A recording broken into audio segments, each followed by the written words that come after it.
আকাশে হঠাৎ সাইরেন, আগুন আর আতঙ্ক। যুদ্ধবিরতি ঘোষণা মাত্র কয়েক ঘন্টার মধ্যে কেন ছুটে এলো মিসাইল? শান্তি ঘোষণা কি তাহলে ছিল শুধু এক ভয়ঙ্কর ফাঁদ? এই প্রশ্নই এখন কাঁপিয়ে দিচ্ছে গোটা বিশ্বকে।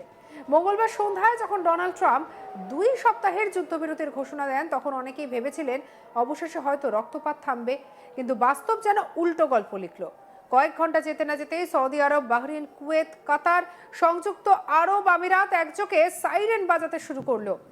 একই সঙ্গে ইসরায়েলও মিসাইল প্রতিরোধ ব্যবস্থা সক্রিয় হয়ে উঠল। এ যেন সিনেমার চেয়েও ভয়ঙ্কর বাস্তব। একদিকে শান্তি, অন্যদিকে বিস্ফোরণ। তাহলে কি এই যুদ্ধবিরতি আসলে শান্তির জন্য নয়? এটি কি ছিল আরও কিছুর প্রস্তুতি? ঘটনার গতি এতটাই অস্বাভাবিক যে প্রশ্ন উঠতে বাধ্য। যুদ্ধবিরতি ঘোষণা হওয়ার পরপরই কিভাবে এতগুলো দেশে একসঙ্গে মিসাইল সতর্কতা জারি করা হয়? এটি কেবল কাকতালীয়, নাকি এর পেছনে রয়েছে এক সুপরিকল্পিত নাটক? মধ্যপ্রাচ্যের রাজনীতি কখনোই সরল নয়। এখানে প্রতিটি ঘোষণার পেছনে থাকে বহুস্তরীয় খেলা। আর সেই খেলায় বারবার কেন্দ্রবিন্দুতে উঠে আসে ইরান, একটি দেশ যাকে একদিকে বলা হয় হুমকি, অন্যদিকে অনেকের কাছে এটি প্রতিরোধের প্রতীক। এই ঘটনার পর থেকেই নানা বিশ্লেষক বলছেন এটি শুধু সামরিক ঘটনা নয়, এটি একটি ন্যারেটিভ ওয়ার, যা বা বর্ণনার যুদ্ধ। এখানে কে আগে কি বলবে, কিভাবে বলবে, সেই অনুযায়ী তৈরি হবে আন্তর্জাতিক জনমত। ইরানের বিরুদ্ধে মিসাইল ছোড়ার অভিযোগ তোলা হয়েছে, কিন্তু প্রশ্ন হলো এই তথ্য কতটা নির্ভরযোগ্য? কে প্রথম এই খবর দিয়েছে এবং কেন ঠিক সেই সময় খবর ছড়ালো যখন যুদ্ধবিরতি ঘোষণা হয়েছে? ইতিহাস বলছে যে যুদ্ধের সময় সত্য সবসময় প্রথম নিহত হয়, তথ্যকে ব্যবহার করা হয় অস্ত্র হিসেবে। আর এই ঘটনাতেও কি আমরা সেই একই চিত্র দেখছি? অন্যদিকে ইরানের প্রতিরক্ষা কাঠামো নিয়েও নতুন করে আলোচনা শুরু হয়েছে। বলা হচ্ছে তাদের সামরিক ব্যবস্থা বিকেন্দ্রীভূত, অর্থাৎ স্থানীয় কমান্ডারদের হাতে কিছুটা স্বাধীনতা থাকে। ফলে কেন্দ্র থেকে যুদ্ধবিরতির নির্দেশ গেলেও তা সব জায়গায় একসঙ্গে কার্যকর নাও হতে পারে। ইরানের সর্বোচ্চ নেতা মোস্তাফা খামেনেই সামরিক বাহিনীকে গুলি বন্ধ করার নির্দেশ দিয়েছেন। কিন্তু সেই নির্দেশ কি সময় মতো পৌঁছেছিল, নাকি এই বিলম্বকেই ব্যবহার করা হয়েছে নতুন একটি গল্প তৈরির জন্য? বিশেষজ্ঞদের একাংশ বলছেন যে এই মডেলের কথা হচ্ছে এখন ইচ্ছাকৃতভাবে সামনে নিয়ে আসা হচ্ছে, অর্থাৎ ডিসেন্ট্রালাইজড মডেল, যাতে ভবিষ্যতে যে কোনো হামলার দায় সহজে ইরানের উপরে চাপানো যায়, আবার প্রয়োজনে বলাও যায় এটি কেন্দ্রের নির্দেশ ছিল না। অর্থাৎ সব দিক থেকে সুবিধা। একদিকে আবুধাবি হাফশান গ্যাস প্রসেসিং ফ্যাসিলিটি আগুন লাগানোর ঘটনা আরও রহস্য বাড়িয়ে দিয়েছে। এটি কি সত্যি মিসাইল হামলার ফল, নাকি এটি অন্য কোনো কারণ যাকে যুদ্ধের সঙ্গে জুড়ে দেওয়া হচ্ছে? কারণ একটি গুরুত্বপূর্ণ জ্বালানি স্থাপনায় আগুন লাগা মানে শুধু একটি দেশের সমস্যা নয়, এটি পুরো অঞ্চল, অর্থনীতি এবং স্থিতিশীলতার ওপর প্রভাব ফেলতে পারে। কাতার দাবি করেছে তারা একটি মিসাইল সফলভাবে প্রতিহত করেছে। বাহরিন নাগরিকদের আশ্রয় যেতে বলেছেন। সৌদি আরব সতর্কবার্তা জারি করেছে। সব মিলিয়ে এমন একটি পরিস্থিতি তৈরি করা হয়েছে যেখানে মনে হচ্ছে যুদ্ধ যেন দরজায় কড়া নাড়ছে। কিন্তু এই পরিস্থিতি কি বাস্তবের প্রতিফলন, নাকি এটি তৈরি করা হচ্ছে? ইসরায়েলও জানিয়েছে ইরান থেকে মিসাইল ছোড়া হয়েছে, তারা প্রতিরোধ করছে। কিন্তু মধ্যপ্রাচ্যের দীর্ঘ ইতিহাসে তথ্য ও পাল্টা তথ্যের এই লড়াই নতুন কিছু নয়। এখানে প্রতিটি পক্ষই নিজেদের গল্পকে প্রতিষ্ঠা করতে চায়। আর এই পুরো ঘটনার মধ্যে সবথেকে বড় প্রশ্ন, কারা লাভবান?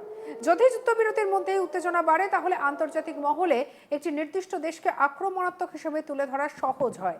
আর সেই ভিত্তিতে ভবিষ্যতে আরও বড় সামরিক বা কূটনৈতিক পদক্ষেপ নেওয়ার পথ তৈরি হয়। অনেকেই বলছেন এটি একটি স্টেজ সেটিং, আসলে যেখানে আগামীর বড় সংঘর্ষের জন্য মঞ্চ প্রস্তুত করা হচ্ছে। মুসলিম বিশ্বের একাংশের মতে এই পুরো ঘটনা প্রবাহে একটি স্পষ্ট ধারা রয়েছে, যেখানে একটি নির্দিষ্ট শক্তিকে বারবার টার্গেট করা হচ্ছে, তাদেরকে হুমকি হিসেবে দেখানো হচ্ছে এবং সেই ভিত্তিকে বৃহত্তর চাপ সৃষ্টি করা হচ্ছে। ইরান সেই প্রেক্ষাপটে শুধু একটি দেশ নয়, বরং একটি প্রতিরোধের প্রতীক। আর সেই প্রতীককে দুর্বল করার জন্য শুধু মিসাইল নয়, তথ্য ব্যবহার করা হচ্ছে অস্ত্র হিসেবে। এই অবস্থায় সাধারণত মানুষ সবচেয়ে বেশি অসহায়। তারা জানে না কোন খবরটি সত্য, কোনটি সাজানো। তারা শুধু জানে রাতে সাইরেন বাজে, আকাশে বিস্ফোরণ হয় আর প্রতিটি দিন অনিশ্চয়তায় কাটে। এই পুরো ঘটনাকে ঘিরে এখন যে প্রশ্নটি সব থেকে বেশি ঘুরছে তা হলো, এই যুদ্ধবিরতি কি সত্যিই শান্তির জন্য ছিল, নাকি এটি ছিল আরো বড় কিছু লুকানোর উপায়? কারণ যদি শান্তির সত্যিই লক্ষ্য হতো, তাহলে তার প্রথম লক্ষ্য হতো উত্তেজনা কমানো। কিন্তু এখানে আমরা দেখেছি ঠিক উল্টো। ঘোষণার পরেই বেড়ে যাচ্ছে আতঙ্ক। এ যেন ঝড়ের আগের অদ্ভুত নীরবতা, যেখানে শান্তি নয় বরং আসন্ন বিস্ফোরণের ইঙ্গিত লুকিয়ে থাকে। মধ্যপ্রাচ্যের আকাশে এখন শুধু মিসাইল নয়, উঠছে সন্দেহ। প্রতিটি সাইরেন, প্রতিটি বিস্ফোরণ যেন নতুন করে প্রশ্ন তুলছে, এই যুদ্ধ আসলে কার, আর এর আসল উদ্দেশ্য কি? শেষ পর্যন্ত হয়তো ইতিহাসই এর উত্তর দেবে, কিন্তু ততদিন পর্যন্ত এই প্রশ্নগুলো থেকে যাবে। আর সেই প্রশ্নই হয়তো সব থেকে বড় সত্য।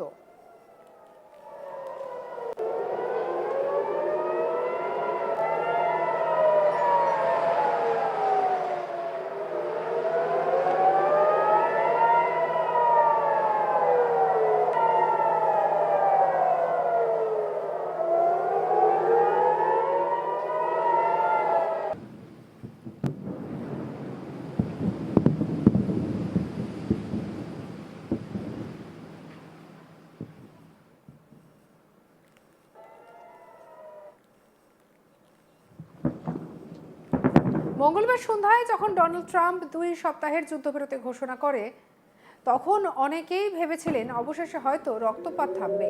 কিন্তু বাস্তব যেন উল্টো গল্প লিখল। কয়েক ঘন্টা যেতে না যেতেই সৌদি আরব, বাহরিন, কুয়েত, কাতার, সংযুক্ত আরব আমিরাত একসঙ্গে সাইরেন বাজতে শুরু করলো। একই সঙ্গে ইসরায়েলও মিসাইল প্রতিরোধ ব্যবস্থা সক্রিয় হয়ে উঠল। এ যেন সিনেমার চেয়েও ভয়ঙ্কর বাস্তব। একদিকে শান্তি, অন্যদিকে বিস্ফোরণ। তাহলে কি এই যুদ্ধবিরতি আসলে শান্তির জন্য নয়, নাকি এটি ছিল আরো বড় কিছুর প্রস্তুতি? ঘটনার গতি এতটাই অস্বাভাবিক যে প্রশ্ন উঠতেই বাধ্য। যুদ্ধবিরতি ঘোষণা হওয়ার পরপরই কিভাবে এতগুলো দেশ একসঙ্গে মিসাইল সতর্কতা জারি করলো? এটি কি কেবল কাকতালীয়, নাকি এর পেছনে রয়েছে সুপরিকল্পিত নাটক? মধ্যপ্রাচ্যের রাজনীতি কখনোই সরল নয়। এখানে প্রতিটি ঘোষণার পেছনে থাকে বহুস্তরীয় খেলা। আর সেই খেলায় বারবার কেন্দ্রবিন্দুতে উঠে আসে ইরান, একটি দেশ যাকে একদিকে বলা হয় হুমকি, অন্যদিকে অনেকের কাছেই একটি প্রতিরোধের প্রতীক। এই ঘটনার পর থেকেই নানা বিশ্লেষক বলছেন, এটি শুধু সামরিক ঘটনা নয়, এটি একটি ন্যারেটিভ ওয়ার বা বর্ণনার যুদ্ধ।